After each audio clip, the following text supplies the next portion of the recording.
clear. First one is that Nicolas Maduro was not a legitimate president of Venezuela. We know what happened during the elections. The entire world, the United Nations, the Organization of American States, and even the Vatican knew exactly what occurred in the past elections. So that is one truth. The other truth is that the President of the United States must come before Congress before ordering a military engagement to another country. Any president of any party has to do that. So these two truths are ones that we adopted yesterday, and we ensure that there is a roadmap to addressing this crisis. And now that Nicolas Maduro is sort of like in the rear view mirror, we crafted policies that support a free and democratic future for Venezuela, and policies that return to the truth that a president must come before Congress before entering any conflict in any part of the world. That is enshrined in our Constitution. CHC adopted a forward-looking position paper on Venezuela. These are the principles that should guide our future in engaging this country. Remember, as I said earlier, CHC is ideologically diverse. And so some of the things that we agreed on was, for example, to ensure that there is no future war conflict unless the president comes before Congress and makes his or her case as to why we should be there. The Venezuelan government, which by the way continues to be the allies of Nicolas Maduro, must free political prisoners. Now we know, and we've heard, that right now as we speak, they're still tracking down, harassing, and putting in jail many civil society leaders. That government must respect freedom of opinion and freedom of the press. It is important that that is reinstated. In addition to that, we feel very strongly that the Venezuelan people must have free and reliable elections in the near future to reestablish their leadership and their confidence in democracy. These are some of the positions that we adopted yesterday, but we have with us folks like the ranking member of the Western Hemisphere Subcommittee of Foreign Affairs, and he is someone that has been working with these issues in Latin America and the Caribbean for a good long time. So I would like to introduce Congressman Joaquin Castro. All right. Thank you all. Good morning. I'm Congressman Joaquin Castro and proud to represent my hometown of San Antonio, Texas, and also serve as a ranking member on the Foreign Affairs Committee, the subcommittee for the Western Hemisphere. And about a week ago, Donald Trump invaded Venezuela unconstitutionally, illegally, and before that had spent months building up the military in the Caribbean. When we were briefed in December, we asked point blank, I asked specifically of Secretary Rubio, whether the administration would come to Congress to ask for authorization for any kind of land strikes or land invasion. He said at the time that there were no plans to do so, and that they would come to Congress for anything that required an AUMF. They obviously did not. I have great concerns for both the American people and the Venezuelan people. For the American people, Donald Trump, in this illegal invasion, has now said that he's going to run Venezuela from Washington, D.C., I suppose. He's using the language of forever war. Our nation spent 20 years, more or less, in Iraq and Afghanistan, and it cost our country trillions of dollars. The president has now said that beyond Venezuela, that he may take over Greenland, take military action in Colombia, in Mexico, and a few other countries. Nobody in 2024 supported a presidential candidate who said that they would invade 3 or 4 or 5 countries. This is an especially important and thorny issue in Latin America because of the United States' history in Latin America. During the Cold War, the United States treated every right-wing leader as a friend and every left-wing leader as a foe. And because of that, we supported leaders who abused their people and who abused human rights. We supported coups. We supported, for example, Pinochet in Chile, whose government killed thousands of people and disappeared many others. And other leaders in Latin America who also disappeared their people. Their families never learned their fates or what happened to them. Donald Trump is trying to take us back to that era when he talks about the Monroe Doctrine, which is a play on the Monroe Doctrine, this idea that the United States is going to go dominate Latin America. That's what it meant before. Supporting right-wing leaders, supporting coups, supporting leaders who abused their people, who murdered their people, who disappeared their people, and it led to incredible destabilization of these countries, and civil wars and mass migration. And that's part of the reason that you had so many folks come to the United States from places like Central America and South America, not just the United States, but migrate to other countries as well. So when we hear Donald Trump talk about this kind of 21st century imperialism, that's what's at stake, is a destabilization and a migration. Now, throughout this, we have seen that there are many Venezuelans and Venezuelan Americans who are quite happy that Nicolas Maduro is no longer in power. And they're right to be happy, and we don't blame them at all. We understand. Nicolas Maduro was not a good leader. Nicolas Maduro abused his people. Nicolas Maduro did not win the last presidential election. But Nicolas Maduro simply being gone doesn't guarantee the safety, the security, or a democratic society in Venezuela. And my deep concern right now is that Donald Trump's foreign policy is make Trump rich. That he's acting not in the best interest of the American people or even the Venezuelan people, but in the best interest of Donald Trump, in an attempt to enrich a small circle of cronies and potentially family members. And at this point, based on what he's done around the world, I wouldn't be surprised if 5 or 10 years from now, we see that people who are close to Donald Trump, his cronies, have made millions and billions of dollars off of the industries in Latin America and other countries that Donald Trump may try to invade. Unfortunately, that's where we are right now in the United States of America. So we are here today to say that the American people don't want any more war in Venezuela. They don't want a war with Mexico or Colombia or Greenland. And that at a minimum, the president must come to Congress for any authorization for any military action in Venezuela at the moment, and of course, for military action in the future. With that, I'd like to introduce my great colleague, also from the state of Texas, Sylvia Garcia. Thank you, Congressman, and thank you to the Congressional Hispanic Caucus for putting this thing together. And I think we can all agree on one thing. Nicolas Maduro was a brutal dictator. His regime was illegitimate, no questions about that. We are glad that Maduro is gone, but the real question now is, where is all this going? He's talking about running Venezuela for years. He was asked in a New York Times interview that I heard this morning on a podcast, you know, how long will it be? And he just said, as long as it takes. He was never specific. Then they asked him, well, what guides you? You know, is it international law, and he said, no, it's my own morality. Which just means he doesn't feel like he has to answer to anyone but to himself. He is openly discussing oil interests to access Venezuela's reserves.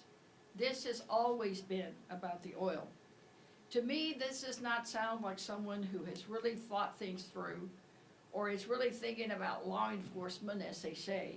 This is about building an empire for himself, his family, and his cronies. And while the White House is focused on running another country, Americans are running out of money here at home. Healthcare costs are out of control, childcare costs are out of control, rent is rising, grocery bills are going up, families need relief. But what does this administration focus on instead? Another costly conflict nobody wants except Trump's billionaire buddies who asked for it.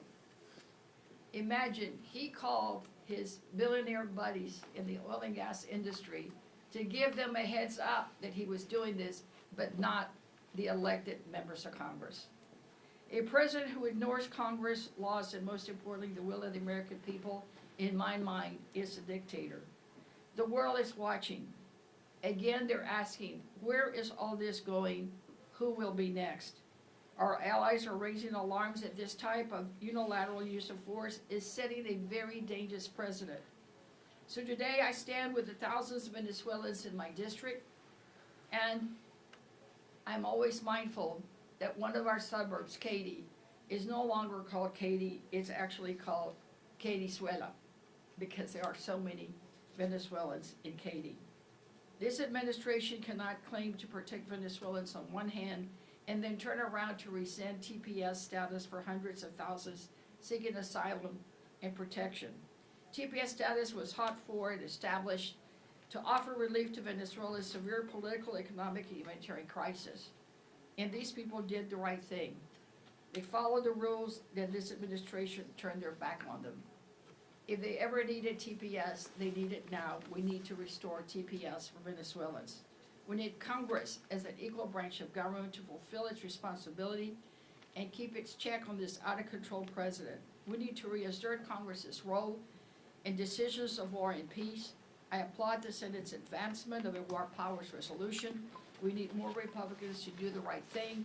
This out-of-control administration owes the American people answers, accountability, and the Constitution deserves respect. Again, it's all about where is this really going. Thank you, and now I yield to Congressman Soto from Florida. Thank you, Sylvia.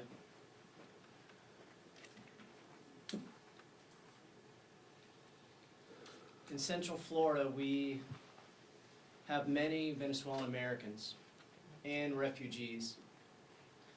Central Floridians celebrated together when Maduro was captured. He was a violent dictator that stole his recent election.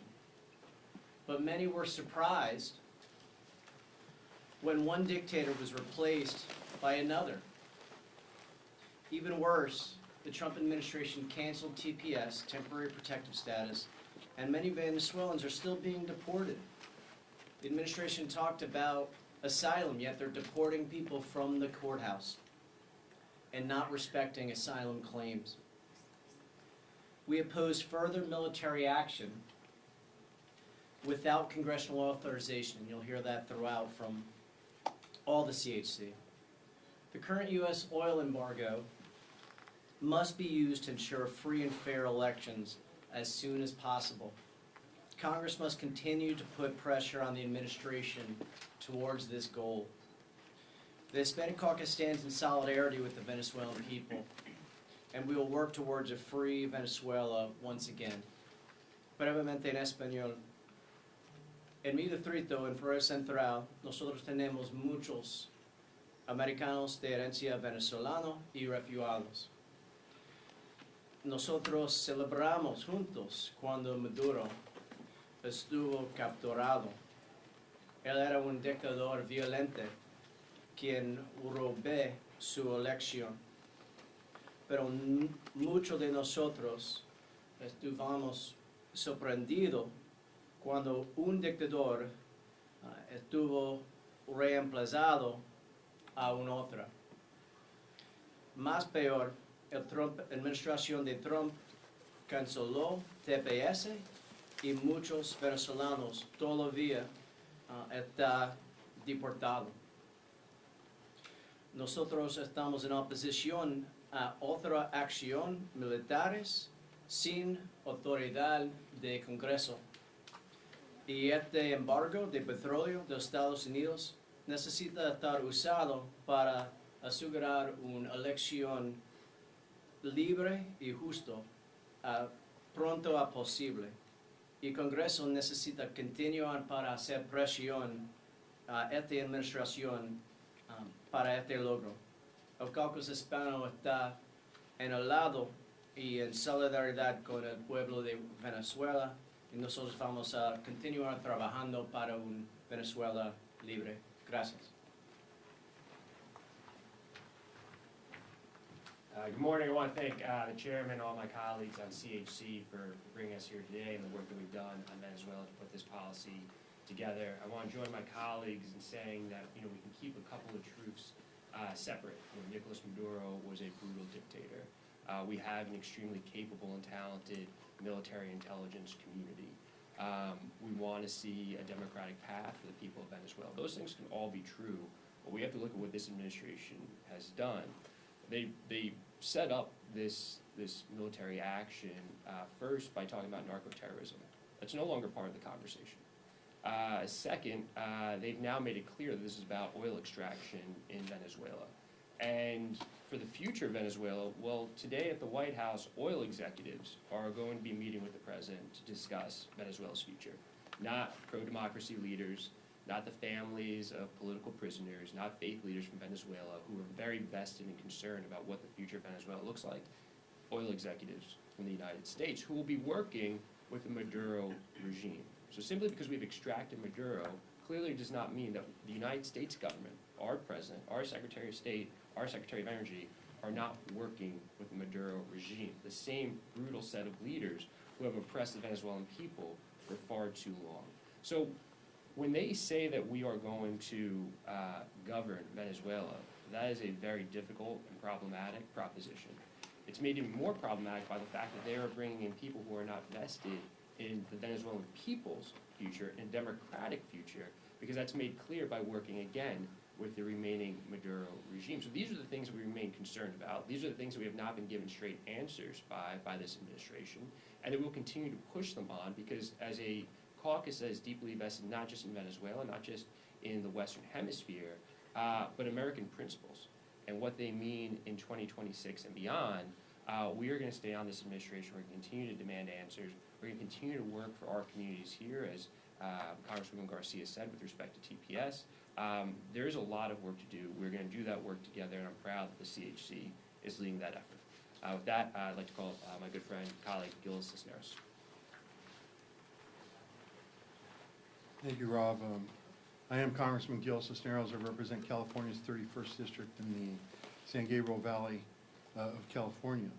I'm also a Navy veteran, former Undersecretary of Defense for Personnel Readiness at the Department of Defense, and I'm honored to be here with my colleagues today to call out the President's actions in Venezuela.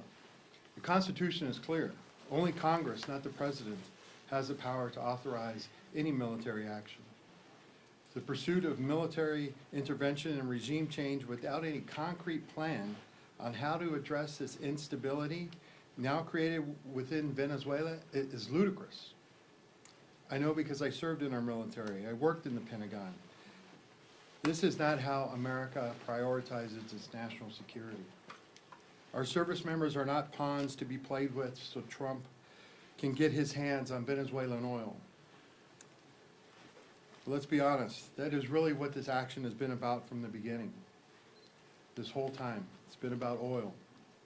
Hell, Trump even gave his oil crony friends a heads up to this action before he even talked to members of Congress. Again, Trump is showing the American people that this is not about keeping the American people safe or combating drug traffickers. If it was, he wouldn't pardon one convicted drug trafficker while capturing another. The American people deserve transparency. But Trump, Hegseth, and Rubio are hiding from accountability, and they need to publicly testify about their future plans because time and time again, they have lied to members' faces in public and in closed-door briefings about and the country deserves to know the truth. I'm deeply disturbed by the President's unilateral actions in this highly contentious attacks in another country, and I stand firmly against sending America into another endless war over oil. We cannot allow the President or this Trump administration to unconstitutionally and recklessly keep playing with our national security. The American people deserve more. And with that, I'd like to turn it over to my friend from Arizona, Representative Grajal. Thank you all for being here.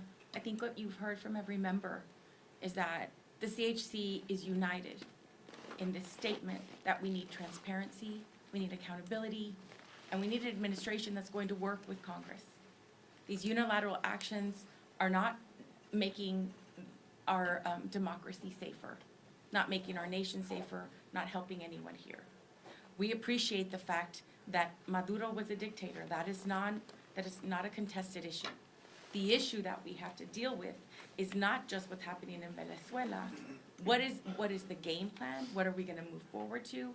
But the implication that this is just the first of many other efforts that the United States is going to get involved in other countries. So this is not about humanitarian issues. It's not about drug issues and narco-trafficking. It's not about that. It's about petroleum. It's about profits for this administration and their friends, and we deserve better as a nation. Thank you. I want to thank all the members that have worked on developing these position statements. Let me go through them again. The first point is supporting a free and democratic Venezuela. The Venezuelan people really deserve a timely and transparent election. El primer punto que apoyamos es de apoyar una Venezuela libre y democrática, y eso requiere unas elecciones transparentes y diáfanas lo más rápido posible. The second point is supporting congressional oversight and requirement authorization before any further military intervention. And we've heard from our members speak about that. We feel very strongly that any president from any party must adhere to that constitutional provision. Nosotros, el segundo punto es apoyar y asegurar que la autorización de cualquier acción militar de cualquier presidente, no obstante el partido, venga a través del Congreso como está estipulado en el artículo número 1 de nuestra Constitución. The third point is humanitarian protection at home and abroad and economic stability for Venezuela and the region. And of course, that includes extending TPS for Venezuelans. It is mind-boggling to think that Venezuelans that oppose the government, that are here in the United States today, may go back while the Maduro government is still in place. So we are obviously advocating strongly for TPS to be reinstated and extended for all Venezuelans. So nosotros, el tercer punto es de protección humanitaria, tanto aquí como en Venezuela, y entendemos que el TPS debe de ser restaurado y el pueblo, los venezolanos que se encuentran aquí en los Estados Unidos, muchos de los cuales son oponentes a la dictadura de Maduro, no deben de ser deportados hacia Venezuela, donde ellos van a enfrentar represalias de un gobierno que esencialmente todavía lo liderean personas afiliadas con Nicolás Maduro. Also, in addition to that, we also feel very strongly that political prisoners must be released. And as they release some political prisoners, other folks are being incarcerated simultaneously. So we want to make sure that the great number of political prisoners that are in jail, including people, civil society leaders and people from journalists and others are released as quickly as possible. Nosotros queremos que los presos políticos, muchos de los cuales son líderes de la sociedad civil y periodistas, sean naturalmente estén en libertad lo más rápido posible.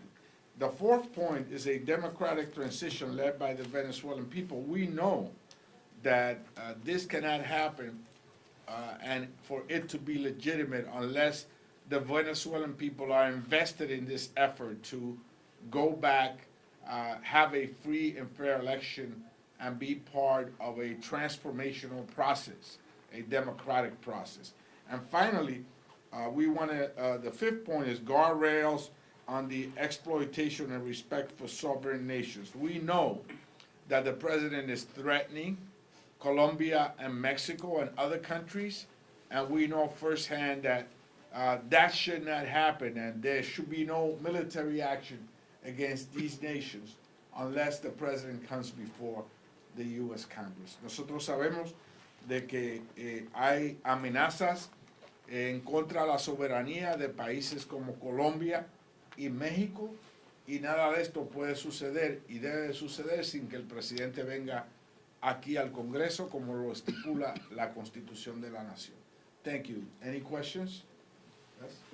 I have two questions. The first one is, since the strike on January 3rd, have you heard from any of your Republican colleagues about concerns that they have around this? And then for Congressman Castro specifically, and the rest as well, so the Senate advanced a war powers resolution. It had failed in the past. This time it's moving forward for a final vote. Do you expect to have a growing number of Republicans supporting it this time around beyond the ones who have already signed on, like Massey and Bacon and Green, but she's no longer here? We'll take the last question first, and we'll ask the Sure, Congressman. yeah. Sure, so I guess about a month ago, a little bit more than a month ago, I was a part of filing our resolution in the House, our War Powers Resolution, to stop any hostilities with Venezuela unless the president came to Congress to get permission. It was myself, Jim McGovern, and Thomas Massey. That's been refiled now, so it won't be ripe for a bit, till about January 22nd or so, I think. To answer your question, I hope and I believe I've had some promising conversations that will have full Democratic support this time. And then secondly, with respect to Republicans, look, privately, in conversations I think that I've had and others have had with our Republican colleagues, there has been real concern, deep concern. And you saw some of that expressed yesterday in the Senate when they took their vote on their War Powers Resolution. And so, we're working on it, and we hope that we can grow Republican support. But we also believe that if we can get all of our Democrats, given the composition of the Congress right now, because we only lost by 2 votes last time, that we can actually win this vote. I think he answered both questions, right? Yes. I had a question, not quite on foreign policy, but more related to domestic defense. In light of what's happened in Minneapolis, does the CHC believe that there should be restrictions added into the DHS funding bill when that comes up? We're certainly concerned not just with the practices of ICE, the fact that many ICE agents conduct their enforcement activities masked, and when you're masked, you have no name, you're anonymous. And so this is troubling to us, that law enforcement, in this case ICE, knocks on someone's door while they're masked and their identity is anonymous. We feel that this is a practice that not only is troubling, but that it will also contribute to a growing distrust between law enforcement in general and our population. You don't see our local police departments act in that fashion. And so we're concerned about that. We're also concerned about sensitive locations, which means that ICE agents could raid a church, a synagogue, a temple, that ICE agents could conduct aggressive activities around a schoolyard, We're concerned about that as a practice. In fact, the past administration had the body camera pilot project for Border Patrol, which protects not just civilians, but the law enforcement themselves from any false accusation. Everything will be recorded. Any interaction between law enforcement and the public will be recorded by a body camera. And so these are some of the reforms that we propose and we advocate for regarding ICE. But this last rash of violent behavior that led to the vile killing of a woman, a 37-year-old woman in Minnesota, and others across the country is totally unacceptable. You know, I was of the belief that perhaps we could reform ICE. Now I am of the belief that it has to be dismantled as an entity. It is part of its sort of like culture. This unaccounted for violence is part of its culture. And so we must dismantle it and build it from the ground up again. I don't know if my colleagues want to weigh in. Any other questions? Otra pregunta? Going once, going twice? Thank you so much. Gracias.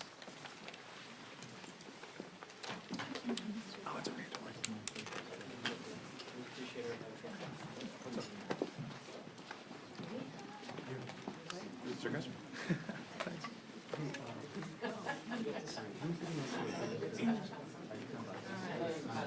That's been there for like the last few days. Yeah. What's up, how are you? I'm good.